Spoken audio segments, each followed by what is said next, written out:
Have you ever found yourself in a situation that felt hopeless? Like it seemed like there literally was no answer. Like you felt like you were below the bottom of the bottom?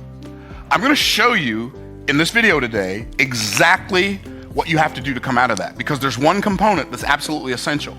That component, in fact, I'm even gonna tell you what the component is. The component is confidence. And I'm gonna teach you today how confidence conquers challenges. Now, confidence is a really, really interesting thing, and it's fascinating to me that most people lack confidence. Like, what's the difference between, let's say, somebody like Elon Musk, I said it like there was more than one. What's the difference between Elon Musk and some other entrepreneur who's out there on the struggle bus?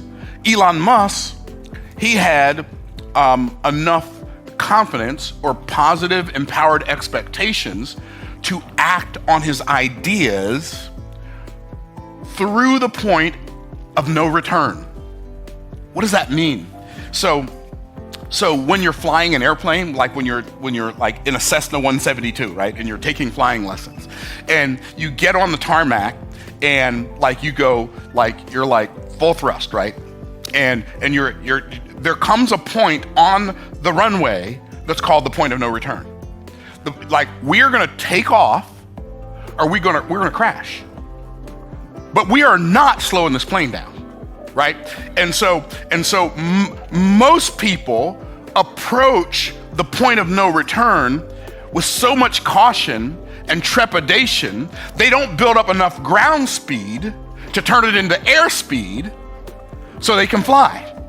And I was thinking yesterday, as I was thinking about business, I was thinking about all the people who struggle in business. I'm thinking to myself, struggling in business, it makes sense from the standpoint that people do it, but beyond that, it doesn't make sense because there's no need, because there's a whole world full of people with problems that they'd be willing to pay to solve.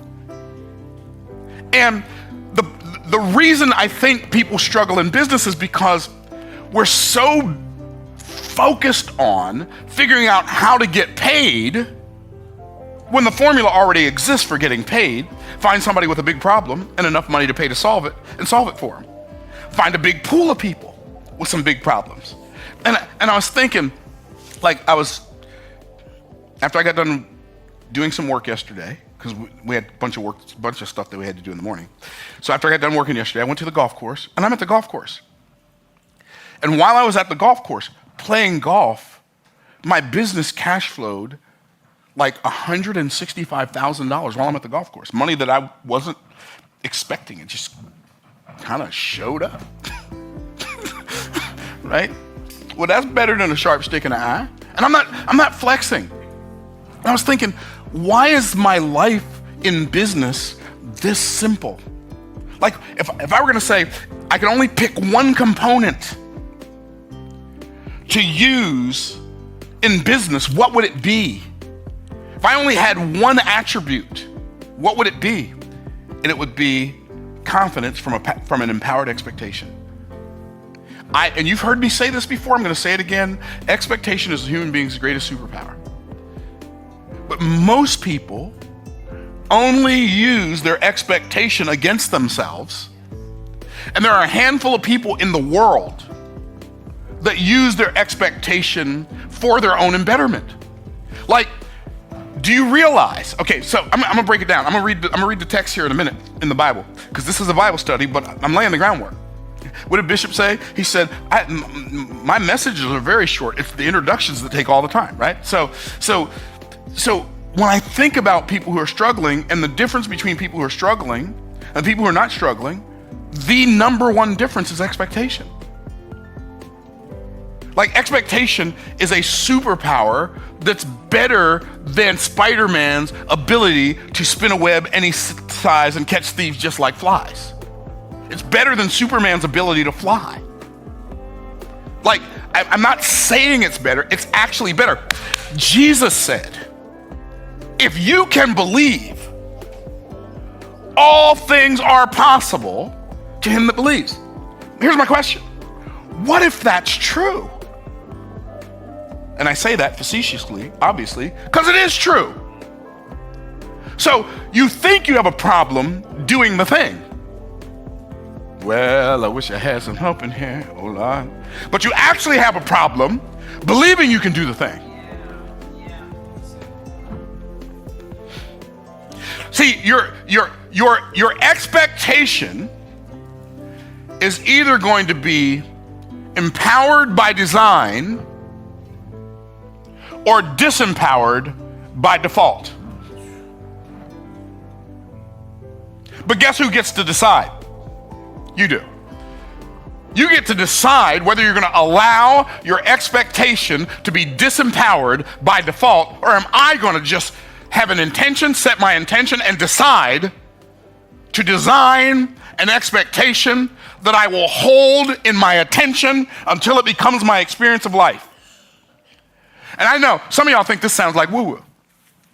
Well, it's only woo-woo from the standpoint that when you do it, your life is going to get good. You're going to be walking around talking about woo, woo,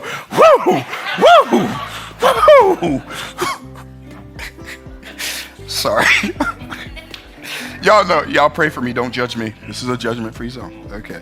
All right. So I'm telling you, I'm sharing with my friends a truth that I have discovered to be the absolute truth.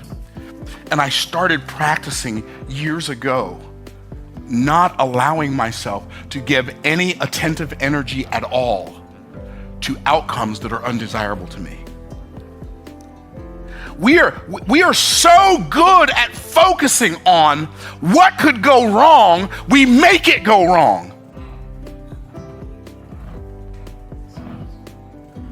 And the way we make it go wrong is by avoiding the actions that could make it go right because we're worried about it not going right.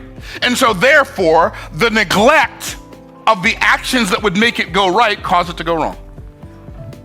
Oh Lord.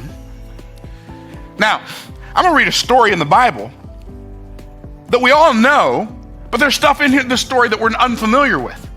And it's so powerful. What if you really believed that if you wrote a book, it'd sell 1 million copies in the first 12 months? How long would it take you to get that book done? Oh man, I had that thing done this afternoon. Right? Right? Am I telling the truth? But so you can see clearly, what if you believed that the next 10 prospects that you talk to were going to say yes to your most premium value offer? You get them done today. But see, your belief in it not working is so much stronger than your belief in it, whatever it is, working, that you don't work on it. And I know I keep saying the same thing over and over, but I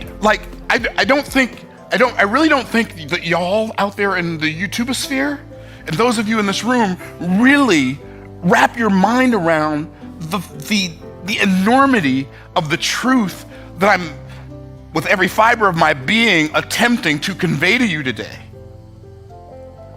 It's like, what if the only thing that was impossible for you were that something would be impossible for you? What if that were the only impossibility in your life? Because I'm going to tell you something. 100 years ago, flying on an air, or 130 years ago, flying on an airplane was an impossibility. Now we do it like, well, of course this thing takes off at redonkulous speeds in this tin can in the air with flammable fluids in the wings by the gallons and hundreds of gallons and thousands of gallons. But of course this thing that weighs 250,000 pounds for a 757 or 987,000 pounds for a 747. Of course this thing should fly 5 miles in the sky at 500 miles an hour, or 3 miles in the sky at 500 miles an hour. Of course it should do that. Of course this makes sense. Quit tripping, you know that don't make any sense. You don't see any buses up there. They weigh less than planes. But we act like it's normal. We act like it's normal that I can take this piece of aluminum and glass, and so if I take this, let me see if it works. If I can get it to do, I know it works, but okay. So we take this thing and we call it a phone, right? And we say it has buttons on it, but you know those aren't buttons, right? Those are just lights. Those are just lights arrayed like buttons. and I touch those little lights, and then within a matter of a few seconds, I can be having a real-time conversation with my brother who lives in the Netherlands, and we act like that's normal. The reason we can do this is because somebody believed it was possible when everybody else believed it was impossible.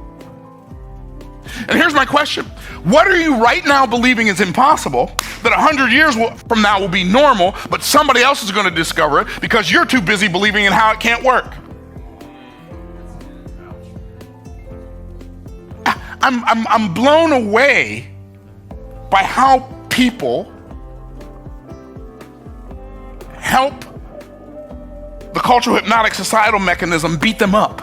I ain't gonna hold me down while you hit me. Oh no, I'm gonna hold Myron down, you hit it. No, I ain't holding Myron down. Do you understand? Okay. Some people have a problem with the fact that I talk about business and success and making money. Congratulations, you are righteous. Do your thing. But God made everything he created to succeed. He made the sun to shine, it shines. Nobody has a problem with that. He made the wind to blow, it blows. Nobody has a problem. He made fish to swim, they swim. Nobody has a problem with that. He made human beings to rule. And when we start having dominion, people start getting issues. That's your problem, not mine. I'm just doing what he told me to do. So, I implore you, I beseech you, I beg you, stop taking your past experiences, projecting them on the screen of your future, recreating the past and thinking that you're living in the present. Stop it. Start asking better questions. If you do, I promise you, you will get better answers. There are people in this room, there are people watching me on YouTube right now. You have more talent than me, more skill than me. You just don't have as much belief as I do. Your expectation is not as strong as mine. My expectation works for me overtime and triple time. I don't even have to pay it any extra, but it pays me extra. So, let me read the story. That was the introduction. Because, where does this confidence come from? See, some people think that I'm going to muster up some confidence so they have confidence in confidence. Well, that's dumb as a box of rocks. I'm going to show you where it comes from. I'm going to show you where mine comes from. You can get yours from wherever you want to, but this is a pretty good source and it don't run out. Okay, here's what it says. 1 Samuel chapter 17. Read verse 23 to verse 30. Here's what it says. I'm going to start with verse 22. So tell you the story. I'm going to lay the groundwork because otherwise I'd have to read the whole chapter. So David and Goliath is a story about a young man who's probably about 13, maybe 14, 15, I don't know, but he was a teenage boy who fought a giant that was 10 feet tall. 10 feet. 10 feet is 3 feet taller than Shaquille O'Neal. He patted Shaquille on the head. What's up, little dude? How you doing? Right? That's big. This dude was so big. How big was he? Was so big he had to have 6 toes on each foot and 6 fingers on each hand. That's a big joker. I got some big hands, but we only got 5 digits. This joker had 6. He was so big that his spearhead weighed 16 pounds. That's a big joker. So you know how heavy, 16 pounds is the heaviest bowling ball they got. You know how bad your shoulder hurts when you slinging a 16-pound bowling ball?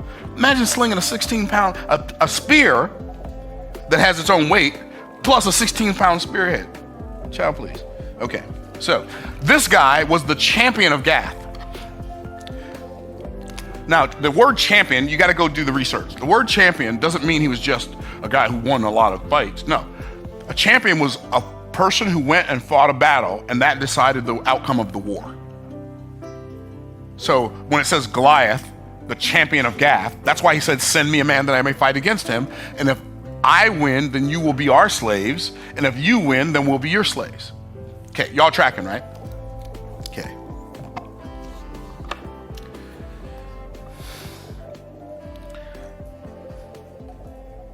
So verse 22. And so David left the carriage. And so David's father, David wasn't in the military, but his 3 oldest brothers were in the military. And so his dad said, hey, David, take your brothers who are in the military, take them some corn and some cheese and some bread.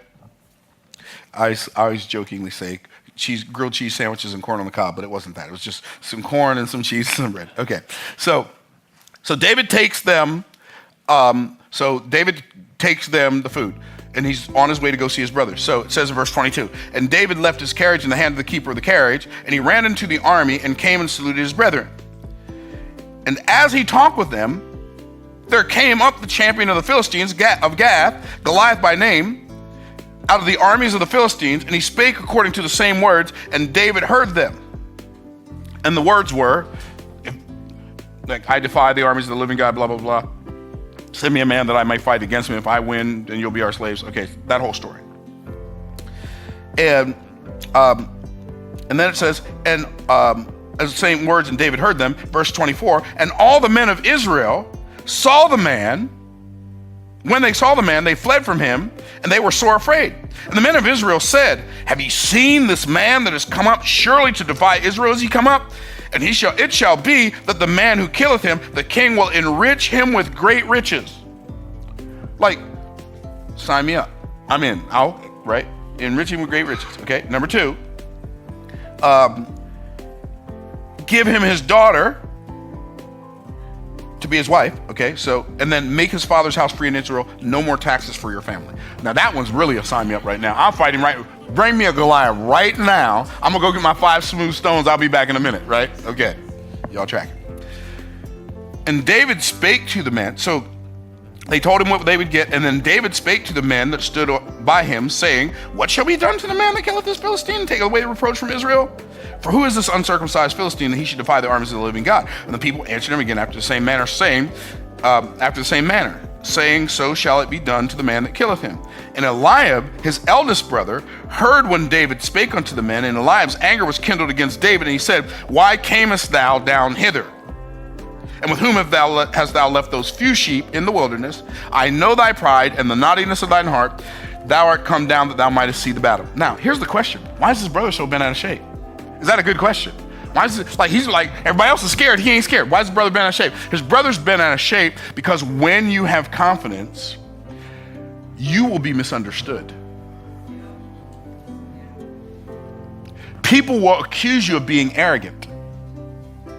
People will accuse you of having an agenda. But allow me to free you from the thought prison of other people's ideas about you. It's just none of your business.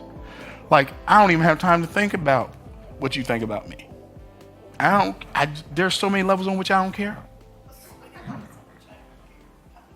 Like, I mean, there are levels to this not caring thing. I don't care. Because I'm not here to please you. I'm here to serve, I'm here to please God and serve you, but I'm not here to please you. So you ain't pleased, that's not my department. You're gonna have to take that up with the assigner. But the other reason they were angry is because when Samuel came to their father's house to anoint one of Jesse's sons to be the king, when Samuel saw Eliab, he said, surely the anointed of the Lord is before me. Here's what God said. God doesn't see as man sees. Man looks on the outward appearance, God looks on the heart. And this ain't him. And then after that, he kept saying, the Lord has not chosen this, the Lord has not chosen this, the Lord has not chosen this. Do you understand? Samuel came to anoint one of Jesse's sons to be the king, and that son was going to be David, and David's the only one that didn't get invited. So, if you're gonna be a person of confidence, you have to divorce yourself from what you think other people think about you. His own dad didn't even invite him. He just was, that can't be him, right? Do you understand there are people in your family that look at you like that? Surely you're not the one. There are people who are your neighbors, your friends, people you went to school with, your teachers. Like, you gotta ignore all those people who don't believe in you. Can I get a witness? So Eliab was mad because he was jealous. Okay, and it's easy to be misunderstood when you have confidence. People will mistake your confidence for arrogance. That's their problem, not yours. I don't have time to manage your emotions around me because I have none around you. Okay, y'all have to get that one on the way home. Okay, so Eliab's anger was kindled. Who came down to see the battle. See, if I was David, and he's the youngest, here's how youngest brothers answer questions like that. What battle? Y'all ain't fighting, y'all hiding. He didn't say it, but I just come down and see what battle. Ain't nobody fighting. You see any dust kicking up out of there? Y'all, what you talking about? Okay. David said, what have I now done? Is there not a cause? And he turned toward another and spake to him after the same manner, and the people answered him again after the former manner. What does it mean he spake unto them after the former manner? He said again, what shall be done through the man that killeth this Philistine? Why? Because David wasn't just doing it just to do it. And he wasn't just doing it for the money, but he wanted the money. He wanted the payoff. He wanted the king's daughter. He wanted the payoff. He wanted the tax freedom. He wanted all of it. And see, I believe that God put that in the scripture so we could know there's self-interest is not selfish. That's why we brush our own teeth and not our next door neighbors. So all self-interest is not selfish. It's okay to look out for you. It's okay to do good things for yourself. It's okay you don't have to beat yourself up to be righteous and holy. Okay, y'all tracking. You don't have to take a vow of poverty. David said, I want to, okay. Why? Because at the mouth of 2 or 3 witnesses, let everything be established. This is a binding contract, a binding agreement. Okay, let's keep reading. And then it says, when the words were heard which David spake, and they rehearsed them before Saul, he sent for him. And David said to Saul, let no man's heart fail because of him. Thy servant will go and fight this Philistine. This is so cool. Wait till I show you why, though. See, I'm giving you this background story. I had a guy say to me one time, this is a guy who's pretty much a multimillionaire. He's like, Myron, he said, I got a question for you. He said, you have more certainty than any human being I've ever met. Do you teach that? I said, I don't teach it, but I can tell you where it comes from. He said, where's it come from? I said, I got this book. And it's filled with conditional promises. If you do this, then you can expect this. And I've been testing it since I was 17. And it works every time. So David, he said, I'll go out and fight this Philistine. And Saul said to David, thou art not able to go out and fight against this. So people who are not doing the thing know all the reasons why you can't do the thing. Because they think their limitations are your limitations. And you are not even vaguely familiar with their limitations. You certainly don't believe in them. Can I get a witness? Okay. Thou art not able to fight. Thou art not able to go out and fight this Philistine, for thou art but a youth, and he a man of war from his youth. You're a kid. You're a little kid. He's been a man of war since he was a little kid. And David said unto Saul, he's authenticating. He's about to authenticate. Y'all ready? Y'all want to see some authentication? Here's what David said. David said unto Saul, thy servant kept his father's sheep, and there came a lion and a bear and took a lamb out of the flock. And I went out after him and smote him and delivered it out of his mouth. And when he rose against me, I caught him by his beard and smote him and slew him. And thy servant slew both the lion and the bear, and this uncircumcised Philistine shall be as one of them, seeing he has defied the armies of the living God. He chased down a bear to save a lamb? I can't speak for y'all. Me? I'd have brought the bear some lamb sauce and some salt and some pepper. I ain't fighting no bear for no lamb. A lion? No, David said, no, that's my dad. No, you can't have that sheep. That's my daddy. Man. David said, I slew him. And then he said, thy servant slew both the lion and the bear, and this uncircumcised Philistine shall be as one of them, seeing he hath defied the armies of the living God. So I'm going to tell you what happened next. Saul tries to give David Saul's armor. Because people who can't do the thing want to give you the stuff that doesn't work for them, hoping that it'll work for you. Well, David said, I cannot go with these. I have not yet proved them. I can't even walk in this stuff. I'm going to fight a giant. David said, I got some stuff I'm familiar with. I need to work with the stuff that I know how to work. This is not my tool set. And working with these tools is not my skill set. So I'm gonna use my mindset, which I'm gonna go kill this Philistine. I already told him I'm gonna take his head off and I'm gonna feed his carcass to the birds of the air today. And I'm up here talking to you. I need to go start killing me a giant. So if you all right, I'm gonna be out of here. Now, here's what David had going for him. The first thing David had going for him, his confidence came because he had a covenant. Notice he said, who is this uncircumcised Philistine? Well, what does that have to do with anything? The circumcision was a sign of the covenant. The word circumcise and the word covenant both mean to cut. God swore to great, and many more greats, grandfather Abraham, that I'll bless those that bless you and curse those that curse you. When David heard Goliath cursing the armies of Israel, he knew, based on the covenant, that Goliath could not win. If Goliath won, God would die today, and God ain't fixing to die today. What? Did y'all pick up what we just, what? If, like, it would behoove you. You would do well to go in scripture and study people who did crazy, amazing things that ordinarily would have made you afraid, but they weren't afraid because they had a covenant. Abraham went out and fought against 5 kings and won with some servants that were born in his house. Why? He was in covenant. David had a covenant, but David didn't just have a covenant. David had a call that had not yet been fulfilled. David had already been anointed to be the king. He wasn't the king yet. God don't lie. No, it's not that God doesn't lie. God can't lie. Because the Hebrew word truth is the word amet. Oh, I got to show you this. This is so good. So the Hebrew word for truth is the word amet. And it reminds us of the word that we say sometimes in church, which is what? Amen. Exactly. So Hebrews from right to left. And so it's spelled Aleph, Mem, Tav. Now this is a really fascinatingly beautiful word because Aleph, Mem, Tav, Aleph represents God.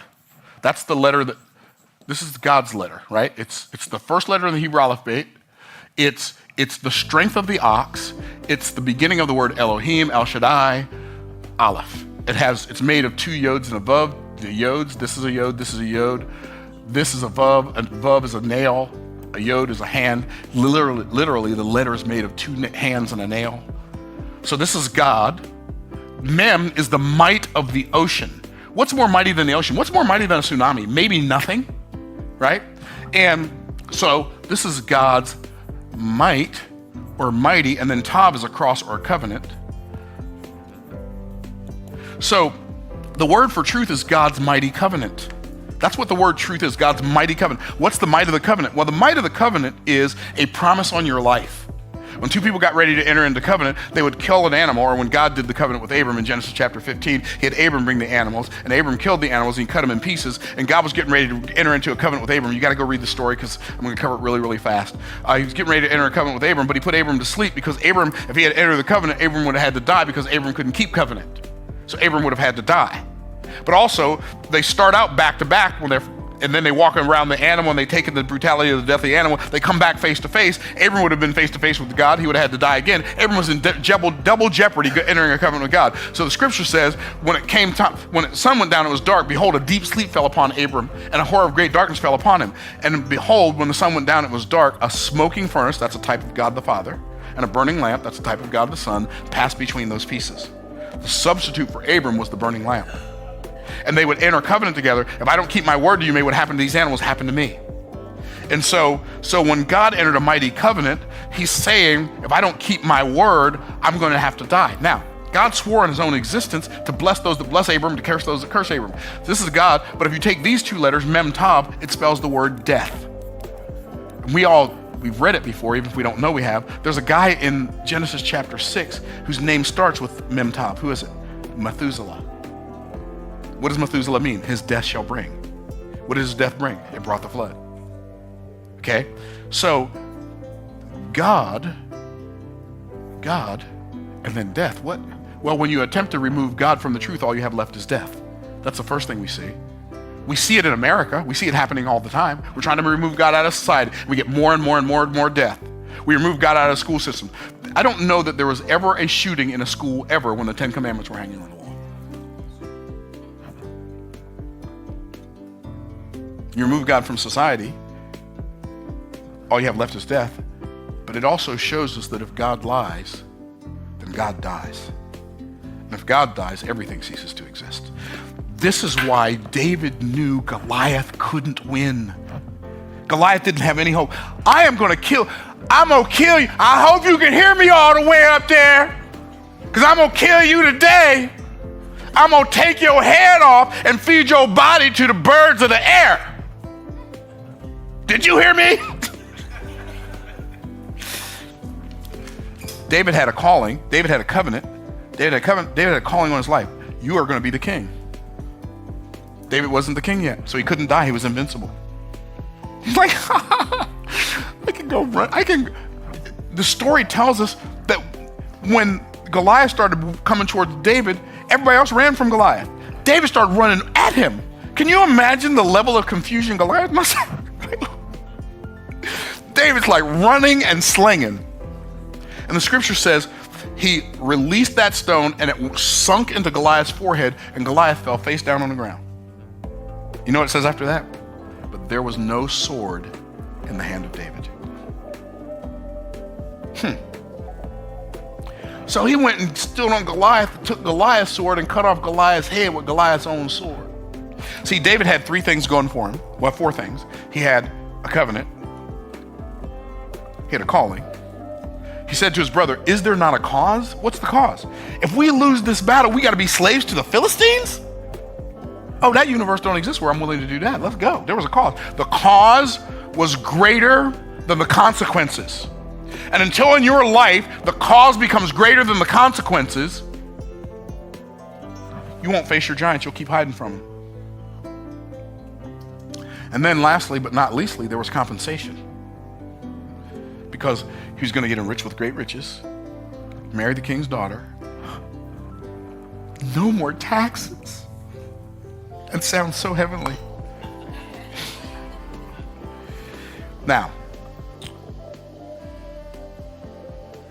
what was his confidence based on? David had confidence because of a promise. See, I have a promise. Here's the promise. I have a whole bunch of promises. As long as I remember and obey the words of the Lord and honor him with my life and don't forget him, it is God that gives me the power to get wealth. As long as I remember, I didn't do this by myself. The blessing of the Lord, it maketh rich and he addeth no sorrow with it. I know people don't like, but Myron, the Bible says, okay, whatever it says, whatever warnings the Bible gives about money, and it gives us some, they're not contradicting these verses. They all come together to form a beautiful symphony, right? I'm not supposed to lean on money. I'm not supposed to love money, right? I'm not supposed to lust after somebody else's money. But there's nothing wrong with me having it. I'm not supposed to lay it up for myself, but I am supposed to lay it up for my children and my children's children. See, a big problem I have with a lot of people who proclaim to believe the Bible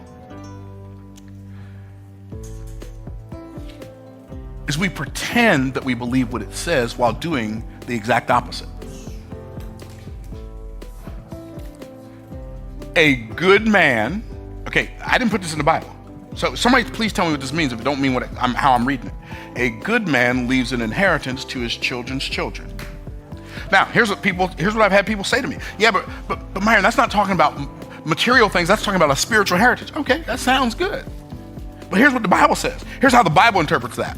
House and riches are the inheritance of fathers, and a prudent wife is from the Lord. So, let me ask you all a question. Would your life be better right now if when you started out and got married and you went out on your own, if your parents gave you a house and some riches, would your life be better? Would you be able to focus more on the purpose of your life rather than just trying to pay bills and exist? Yes. Okay. So in the words of a good friend of mine, Dr. Sonia Stribling, you may not come from a wealthy family, but a wealthy family should come from you. My parents didn't give me a house. I'm sure they would have if they could have, but they couldn't. They didn't know how. But What if we are the first generation that our children actually inherit house and riches from us? That'd be pretty cool, huh?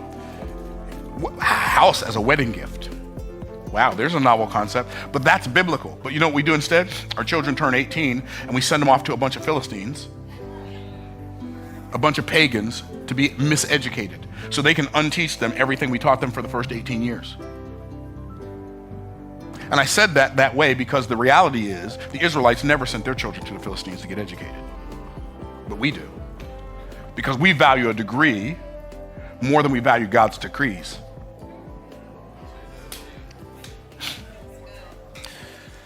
I said because we value a degree more than we value God's decrees. And the reality is God was not wrong.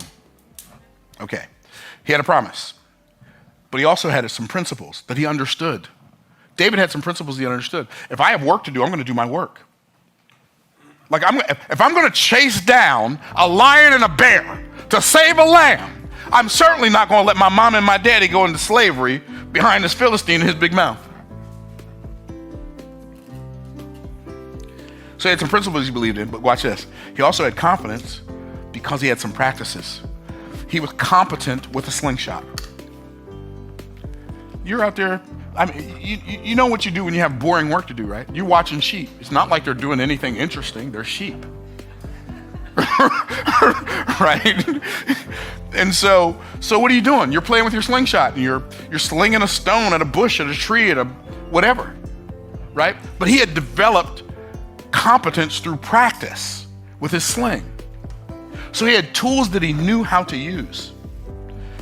And David had preparation. He had confidence because his preparation made him confident. And see, I read in a book somewhere, and I think it was John Mason's book, An Enemy Called Average, I think is where I got this from.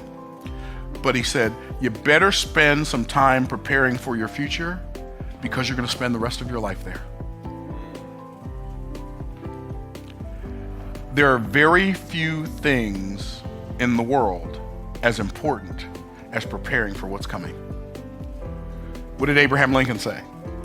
I will prepare myself and perhaps my time will come. What does Myron Golden say? Oh, your time coming whether you prepare yourself or not. If you're prepared when your time comes, it will reveal you. If you don't, it will expose you. Is your life going to be a grand reveal or an expose? Well, I guess that depends on how much you prepare. Let's don't go out of here and shrink away from our responsibilities, our challenges, and our difficulties. Let's have enough confidence to charge them boldly because we know that anything we face, we are number one, bigger than it, and number two, we are above it. Let's stop going through life assigning a level of difficulty to something before we ever engage in the activity. Oh, this is going to be so hard to learn a language. It'll be so hard to learn an instrument. It'll be so hard to learn how to start a business. It's so hard. And so we've learned how, through the miseducational, misdirectional system, aka the government indoctrination camps, child prisons, schools, whatever you want to call them, we've learned how to assign levels of difficulty to every task before we even embark on the task. In the words of the late great Ogmandino, the path is smooth. Why do you throw stones before you? Let's go out of here and expect that everything that God has told us about us in his word is truth. And let's walk out these doors today believing that it's going to work because we're going to make it work. Let's leave here with an expectation that's empowered by design, and let's abandon forever the expectation that it is inherited by default. If we will do that, we can have confidence and a level of expectation that will make our wildest dreams our new normal. I hope this blesses you. Stay blessed by the best, my people, and I'll see you in the next video.